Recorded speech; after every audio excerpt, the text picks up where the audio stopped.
Bismillahirrahmanirrahim. Assalamualaikum warahmatullahi wabarakatuh. Alhamdulillahi wa kafa. Wassalatu wassalamu ala rasulillahil mustafa nabiyina wa maulana Muhammadin al-wafa wa ala alihi sahbihi wa zuriyatihi wa ummatihi ila yaumil wafa. Amma ba'd. Alhamdulillah, kembali kita bersyukur kepada Allah Subhanahu wa taala, mana pada hari ini Allah Subhanahu wa taala masih memberikan nikmat dan karunia-Nya kepada kita. Tentunya nikmat waktu, nikmat umur, dan begitu banyak nikmat dari Allah Subhanahu wa taala berikan pada kita. Semoga salawat dan salam senantiasa terlimpah curahkan kepada Nabi kita Muhammad sallallahu alaihi wasallam serta kepada para sahabatnya, keluarganya, dan semoga kita termasuk dalam umatnya dan akan mendapatkan syafaatnya di hari kiamat nanti. Amin Allahumma amin. Baik, perkenalkan, nama saya Rio Firian dari Prodi Komunikasi Penyiaran Islam semester 5 Fakultas Dirasah Islamiyah atau Studi Islam di Universitas Sultan Muhammad Syafiuddin Sambas. Insyaallah pada kesempatan kali ini saya izin menyampaikan tugas video beserta PowerPoint yang nantinya akan dipaparkan tentang pada makul komunikasi pembangunan. Adapun judul atau tema materi yang akan saya sampaikan adalah peranan komunikasi media massa dalam pembangunan. Perlu kita ketahui bahwasanya sebelum itu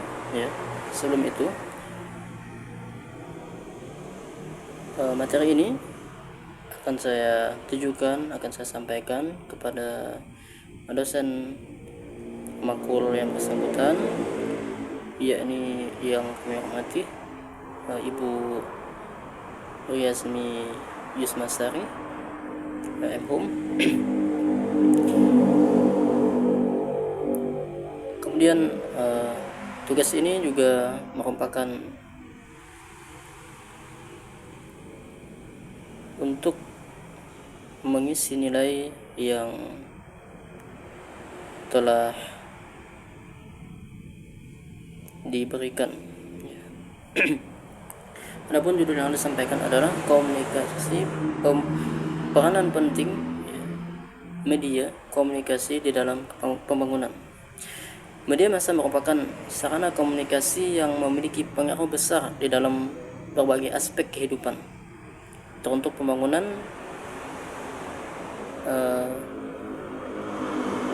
bangsa. Dalam konteks ini, media massa tidak hanya menjadi sebuah informasi, saluran informasi, tetapi juga menjadi alat untuk membentuk opini publik. Kemudian penyebar nilai-nilai budaya, kemudian menjadi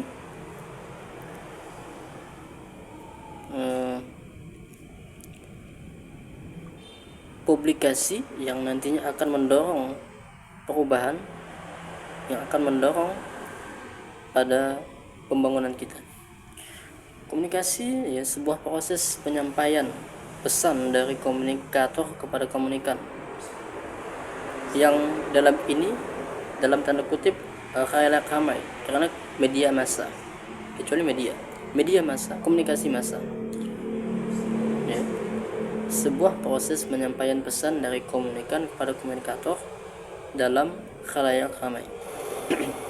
Kemudian media adalah dalam bahasa Latinnya medius, yang artinya perantara atau pengantar.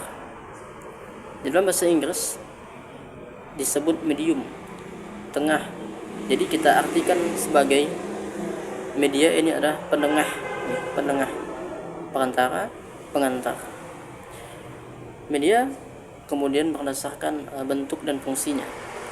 Ada media terucap atau the spoken word, kemudian kedua media tulis, the printed word, writing, printed writing, kemudian media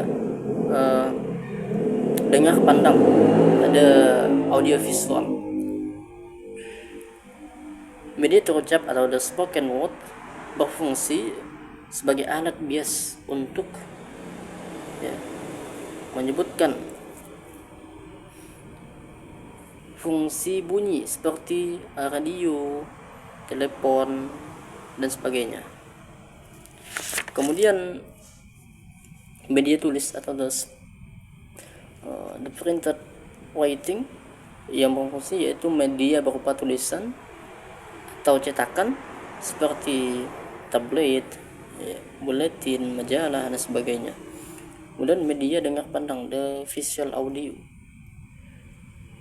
pesanan yang berbentuk audio atau suara yang mampu kita pandang atau kita lihat. Yang berbentuk audio bisa kita dengar, kemudian juga terdapat visual yang bisa kita lihat. Media visual atau media cetak dikenal dengan istilah press, yang mana istilah press ini tidak asing bagi kita, apalagi sebagai anak komunikasi. Di dalam bahasa Inggris disebut press. Adapun press secara maknawiyah adalah penyiaran secara tercetak. Nah, press artinya penyiaran secara tercetak. Press sedangkan di dalam Undang-Undang Nomor 40 Tahun 1999 perlu kita ketahui bahwasanya adalah sebuah lembaga sosial dan wahana komunikasi massa yang melakukan kegiatan jurnalistik. Nah, ini yang dilakukan oleh anak komunikasi. Jurnalistik yakni kegiatan yang meliput, mencari, memilih, mempersiapkan, dan mengolah baru dipublikasikan. Adapun fungsi press yang perlu kita ketahui adalah pertama, memberikan sebuah informasi. Itulah fungsi press. Fungsi penyiaran, kita dapat memberikan informasi. Kemudian yang kedua, memberikan pendidikan atau edukasi. Kemudian yang ketiga, memberikan hiburan seperti kita lihat di layar TV dan sebagainya. Kemudian melakukan kontrol sosial terhadap sebuah lembaga. Nah,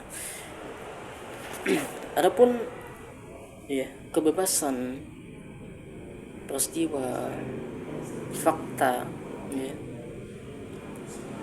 kebebasan pers adalah sebuah kegiatan yang mana bersifat independen. Artinya badan pers adalah sebuah badan yang independen, yang mandiri. Dan ini perlu di dalam pers, perlu adanya kebebasan. Jika pers tidak bebas, maka pers tidak dapat memberikan sebuah informasi melalui liputannya. Nah, kemudian peristiwa itu adalah sebuah kejadian yang diliput oleh pers, kemudian akan disebarluaskan setelah diolah dan